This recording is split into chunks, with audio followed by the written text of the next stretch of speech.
Hello, jazz guitar people. This is going to be a video about my post about some of the ideas I've come up with, and you can laugh at them or whatever, or ignore them, more likely. Or just go, what is he on about now?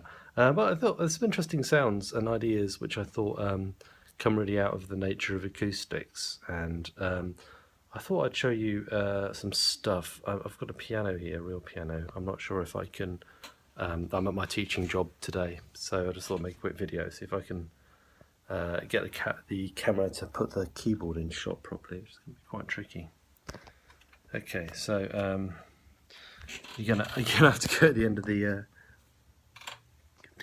the keyboard like that, I guess, which is not really very helpful. But anyway, I'll talk through what I'm doing. So if I hold down a C chord with one hand, so if I hold on a D. What am I talking about? So this starts with the stacking of fifths, right? Because the fifths on the piano are more in tune than the thirds. So if I play a fifth, that's not too far off a pure interval. Same with the fourth, actually. Okay, we're going to use the fifth because it's acoustic. The fourth isn't really acoustic. The fifth is an overtone. The fourth is an undertone. And I'm not talking about the excellent punk band from the late 70s. Yeah, so that is fifth, that's fourth, right? So we're going to use the fifth. You compare that to the sound of a minor third, for instance. That is a complex minor third, it's a complex major third. They're not quite right, but the fifth is much more exact. So I'm going to use the fifth, and we start with one note. So if I play one, if I just depress that note so the hammer is lifting off the key, that's a G, I play a C underneath it. Oh, didn't work that time. Let me try in a higher register. Sorry, I've got to get it so that it doesn't actually sound. Yeah, you can hear that. And you can do that for two notes. So if I put a major third, C and an E, that would be G and B. You hear the major seventh chord there, right? So if I do that with a whole triad, then we go up a fifth to the G major, so C major, depress down, G, B, D, and then C. You can hear clearly the G major chord there. So if I do that with the major seventh, and I do it with the G major seventh,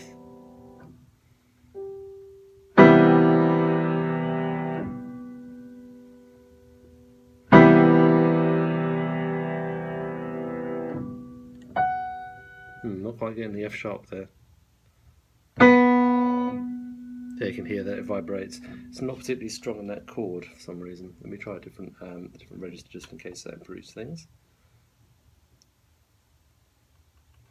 In theory it should ring. Yeah,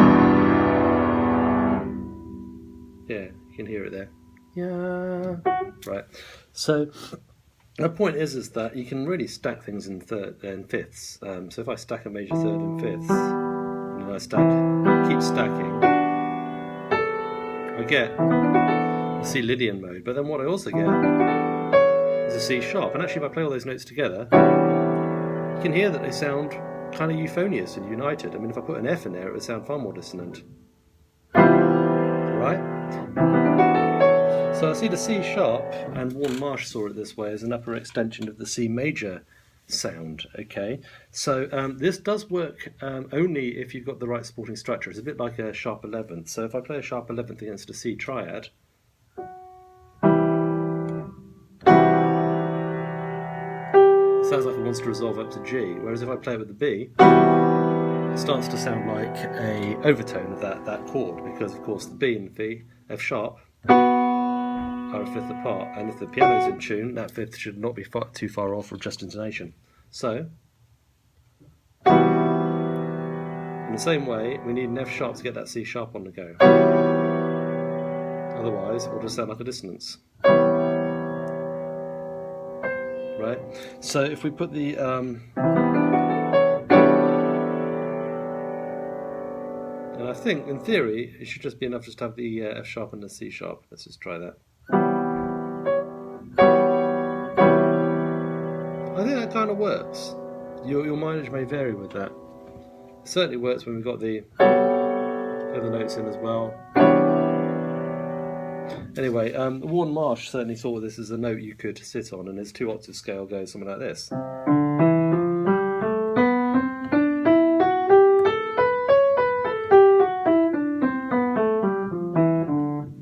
So basically, for the first octave, we start off in C major, and then we go up to C. We go to D major, more or less.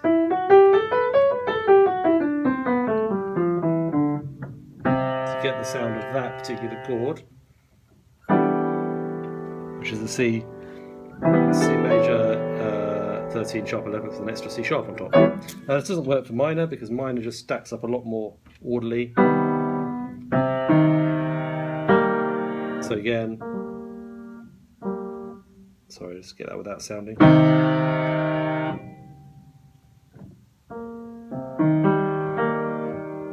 didn't really hear that. Let me just try it in the next octave up. It'll be a bit clearer. Yeah, okay, you can hear that, more or less. And you keep stacking up so I can stack. It gets interesting when you have these sort of multi-octave things going on. So that's just a D Dorian, right? But I can go in several octaves. I can go D minor 7th, E minor 7th, F sharp minor 7th.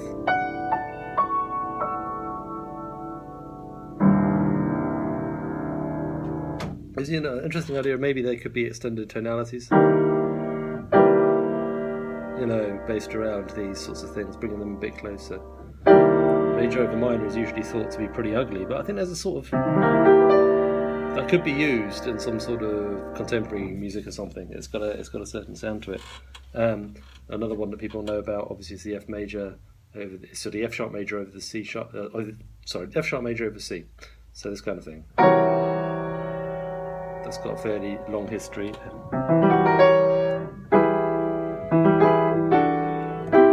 So a sense of resolution can be found by moving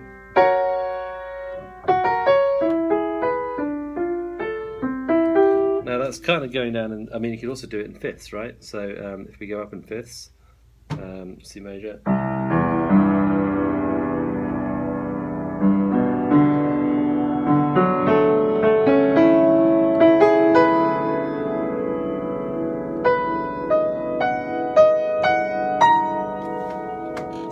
C major sound there, and I'm stacking just triads and fifths on top of each other.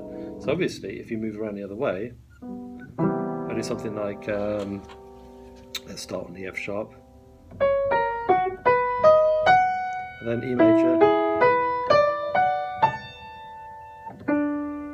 Sorry, my terrible piano playing is letting me down, but basically, let's start on E major actually.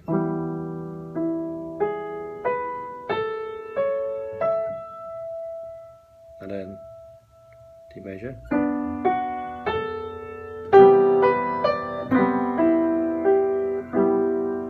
So the idea is like by moving around the cycle of fourths, you're kind of actually,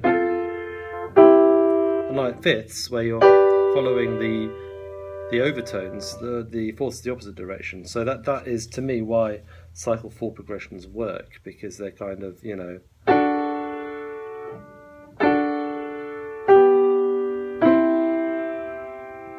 they got that movement going on, whereas we go the other direction,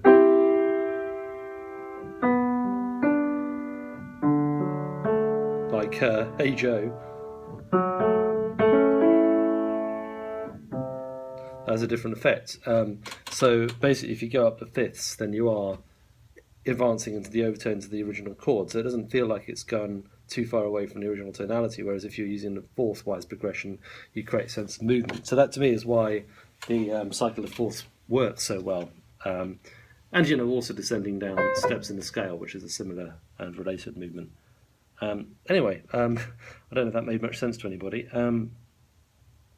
I would say, like, I'm kind of thinking very much from the point of view of this as my basic sort of thing. So like, the dominant 7th chord for me is not a chord in its own right. It's something which resolves to another chord. So when we play something through it, you know, it could be anything really. I mean, if I'm going G7, C major, So if I'm going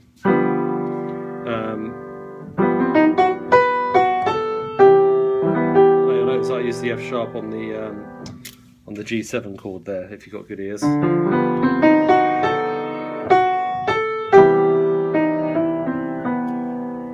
these are the sorts of lines that I like to play, because I don't really see the dominant chord as having its own sort of harmonic realm. It's just kind of, because if I stack a fifth up on top of that, I get a G7 chord, right, on C7 and G7, as a major seventh in it as well. So for me, all the notes are up for grabs on a dominant chord. You can do whatever you like as long as it moves into the next chord. Tritone substitutes, altered scales are an expression of kind of symmetry. So for instance, if we got a C6 chord, we'll take every other note out of that. What was it? Sorry, I'm getting confused again. This is the...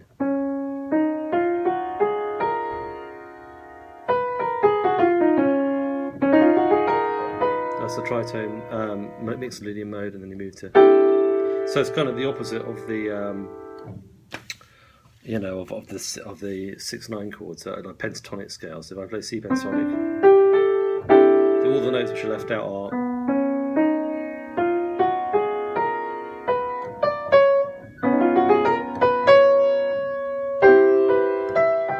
there's a way of making an efficient cadence, right? So, you know, if this is major chord,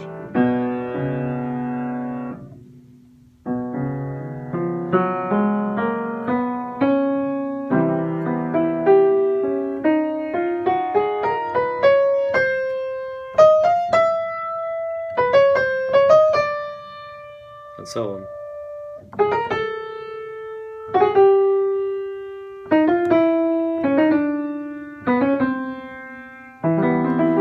Anyway, that's my theory of harmony. Hope you enjoyed it. Thanks for watching.